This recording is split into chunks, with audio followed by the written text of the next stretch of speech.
All right, the vehicles have now been transported over to the dealership. So we're gonna go over there because based on what continue to learn with how this was done, like we want to take you through what they did, where they got to, and how they pulled this off, because that's the thing. We still have the deal that, like with the TRX, cloned key or relay that happened from in-house. The only ways I know of is the cloned key or a relay box or whatever that could mimic or amplify the signal to where it felt like the key was by the truck.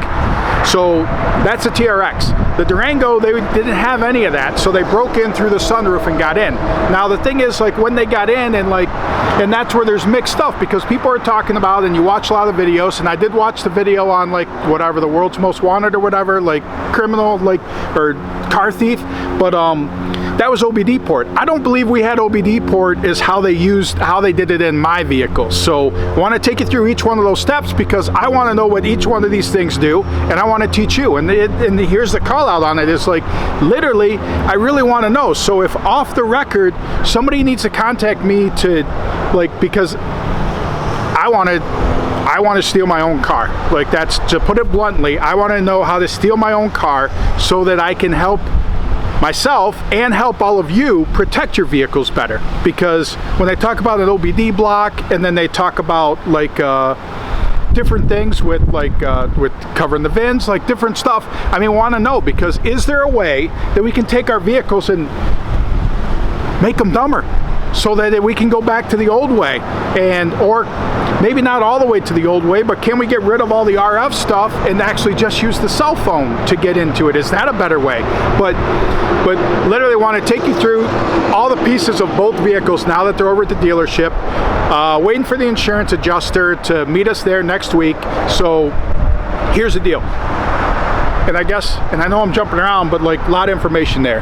Like, they don't have a suspect yet. So supposedly they fingerprinted the vehicles. As if you watch the other video, then you know it really doesn't look like much got fingerprinted or DNA samples or anything, but, like, you got the bag. But, like, I mean, when we got to go see them at the impound yard, that was post task force inspection. So then that was like, hey, they're yours, and then they got transported over to the dealership, and that's where we're going now. But yeah, I mean, that's. So, the individual that helped us get them is being vetted through the sheriff's department to make sure that this is not the person that took them.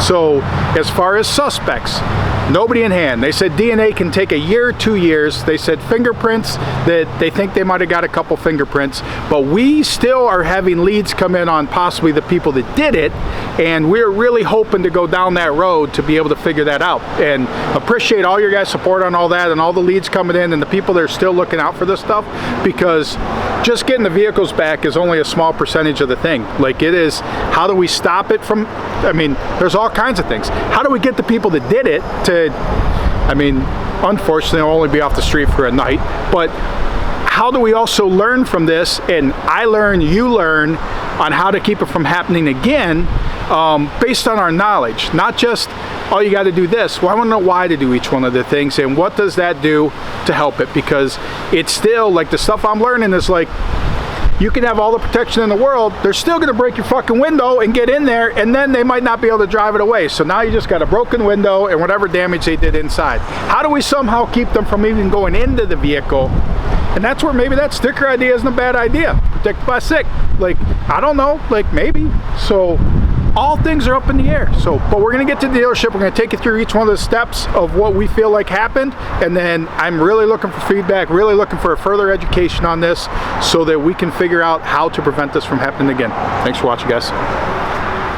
Today's video is brought to you by us, Sick the Magazine. So go grab a subscription to the magazine, go grab some merch off the website. Every dollar you spend is good for an entry for 62 Nova Gasser. This is a 9-second big block Chevy blown car that we drove across the country all the way back to Michigan. It's freaking bad to the bone in a 9-second quarter-mile street car that, hey, you can drive anywhere. You can even take it on 666, which is coming up here in a couple weeks. And the merch for 666 is over there, and what's very cool is that we do daily track shirts, and those track shirts are only available at the track that day. Well, this time we've done a pre-order of the package, so if you buy all 6 track shirts in a package, you can get them shipped to you before the event happens. Once they get packed and leave for the event, then it's just daily. Each shirt's available each day. You got to wait in line each day, and you actually have to be at the event to get them. So come to the event, grab them, but if you want to get them ahead of time, go grab them off the website, and they're good for entries as well. And you know what? The GPS trackers we've been talking about too, that try and prevent your car from turning into that, those are $1, or every $1 you spend is an entry too. So you might, because you're preventing your car from turning into that, you might win this. It comes with a tracker, guys. So get over to the website, grab that. Hey, now let's go check out the cars. Now the question is, they talk about that once they get in, they'll use the OBD port. So there's the OBD port there if they plug into that. But so that's down here, and that's, I seen this stuff with that. But what I was told by the guy at the wrecking yard is the reason that this vent is removed right here is because I'm going to assume that this is like a CAN bus splitter, because I know everything runs on CAN bus, and they said that they have something they can plug into this that then will control the vehicle. So they don't even need the OBD, because there's OBD locks that I guess you can put on here or whatever to keep somebody from being able to plug into that.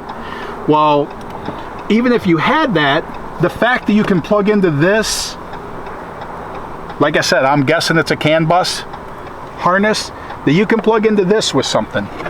So my question is, what is that? What is it that they plug in there with? And I mean, and I'm going down the road too, that even if someone wants to message me privately that can either show me the device, how it works, because I mean, I want to educate everybody on this to really understand, because the end result is trying to help myself as well as you protect your vehicles better so that they don't get stolen. Because right now, like what my understanding is they need to gain entry to the vehicle somehow. So if you use a Faraday bag and you protect your remotes, they will not have access into your vehicle unless somewhere along the line they emulate your key.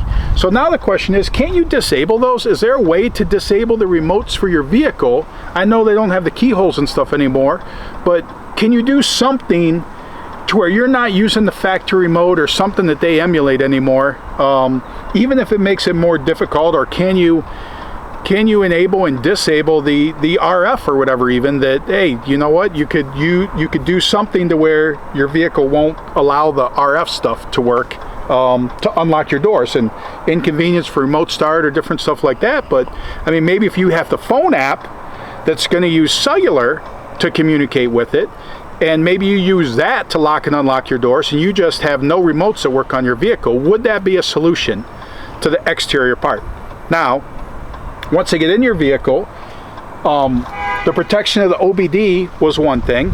Obviously, I mean, you can do hit and kill switches for your starter relay or for your fuel pump or something like that, that you can have hidden switches and stuff to do.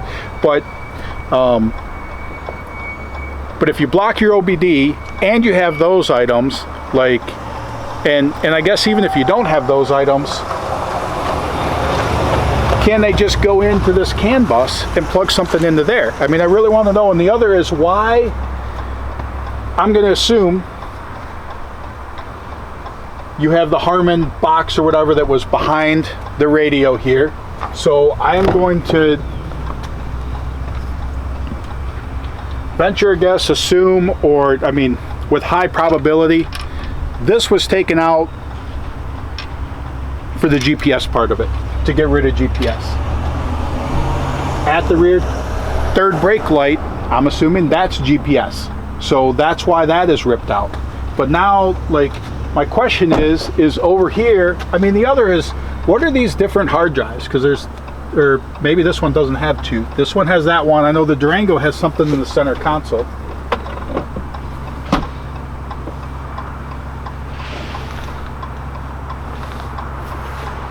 This one I don't see one in the center console, but I don't know what that does. Is that some kind of hard drive? But over on the other side of this,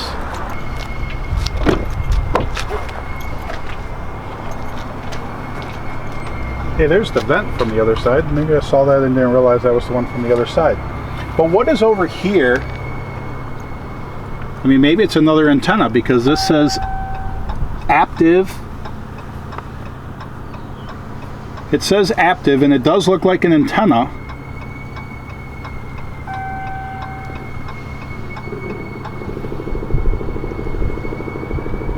Oh, and I see, and that's unplugged from a box up here. So is that another GPS location?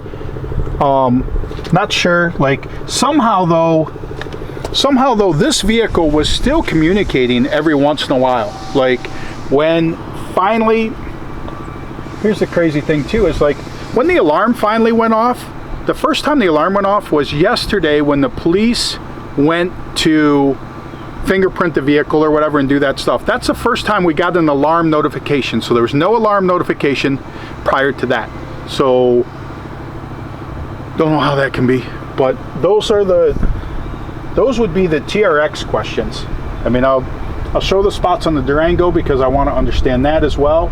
But like, is that what this is? And once again, like, I know there's a lot of you guys out there that know a lot of stuff about this, and that's why I'm asking, because I want to learn, and then a few of you know, and then I want to tell everyone so that everyone understands exactly what they're doing in this instance. And I mean, there might be other YouTube videos out there doing it. I don't know. I mean, I've watched a decent amount, and the ones I've watched, once again, they never have explained how they're getting into the vehicle unless it's that key item. So is there another way to do that?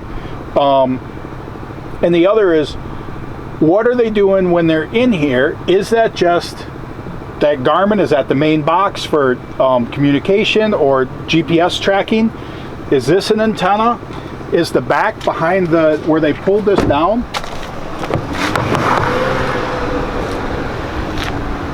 Guess I gotta go around to this side. But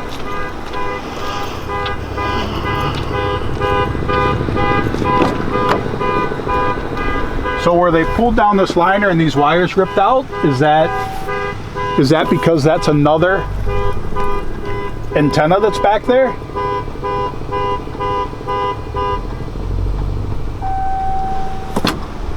I don't know.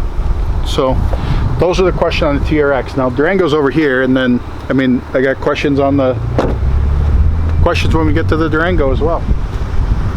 Here's the thing, is right now the fuses are pulled for the horn on the TRX and on the Durango. So the lights are flashing because the alarm's technically going off on both these vehicles, but the horn's not going off. But that alarm did not go off during any of the points in time that they did. And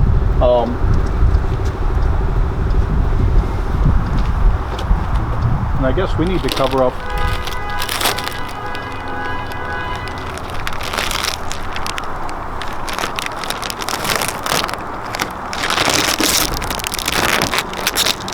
the sunroof is no longer waterproof. I'll tell them about that, and maybe they can make it more waterproof. There's a cut in there. But here's the thing on this, like, this vent isn't removed here. So does it not work the same way with the CAN bus? Did they go into this one through the OBD? The dash is obviously, I mean, ripped apart in there. This one has the same thing. It's got whatever this, same thing, which is this the mastermind of the GPS that they take this out. But I don't know.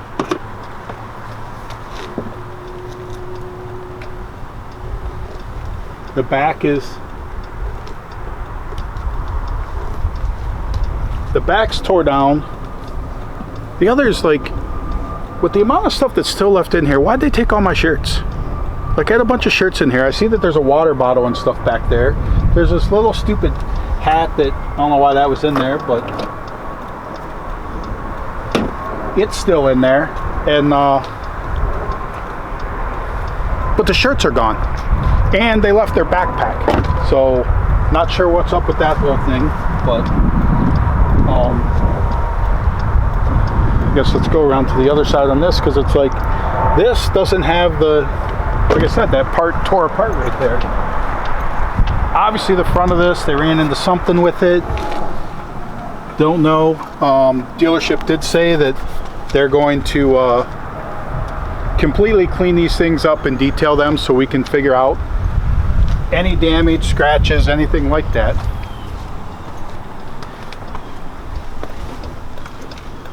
Alright, so maybe this is what they did on this, because did they pull this down to get to here, which is another CAN bus harness.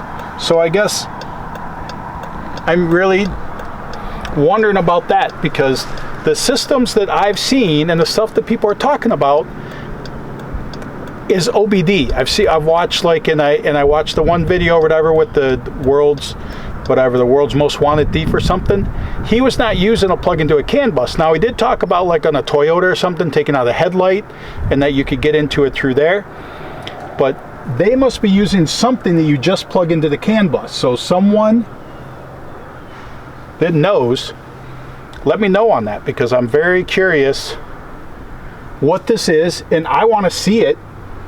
I really want to see it in action, because I want to be able to show everybody it in action to try and help everyone prevent this from happening to them. But I want to prevent it.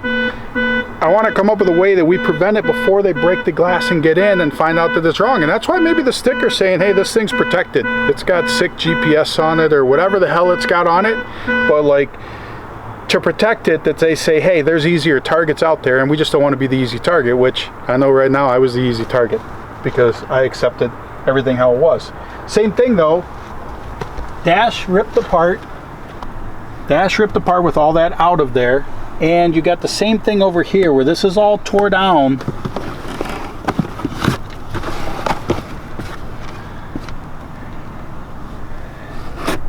And same thing, you got like an antenna wire that obviously goes to something, but unplugged. So that they do all this to just unplug this antenna wire right here.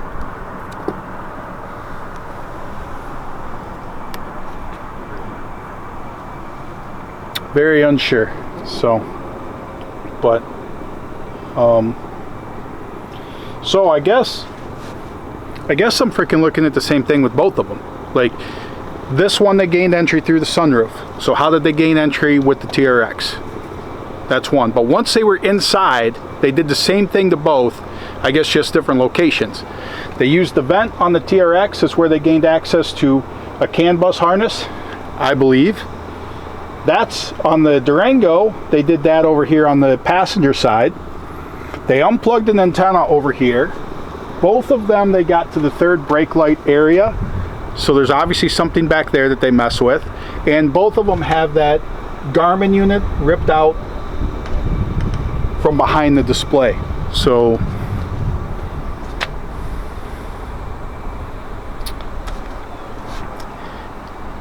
literally, I didn't teach you anything in this video. I just told you everything that's going on, and I'm hoping that you guys teach me. Well, maybe I taught you the places that they're going to go to if they break into something, but now I want to know why. I want to know what each one of those areas was for and what it did. Obviously, it didn't completely shut off communication, and the understanding is that we were able to find the vehicles during the cool down period that they were taken, and they wait a week or so before they go to the next step. I don't know if that's normal or not normal, but I mean, they call it a cool down period, or that's what the sheriff called as a cool down period. So like, don't know. I mean, that's literally where we're at with it. And hey, answer those questions. And like, to me, like, yeah, I would love to know more, or I would love to also get a demonstration of how that happens. And I want to show it to all of you, because the videos that I seen, all I saw was someone went on like a little iPad type thing. They could press that stuff, but they always plugged into OBD, and then there was something about a pin, and then they're like, yep, we can start it and we can drive away. This wasn't done like that. Is this a better way, or is this not as good a way? I don't know. Or is it a Dodge specific way? Don't know. Like, subscribe, and comment, and hey, yeah, help me learn.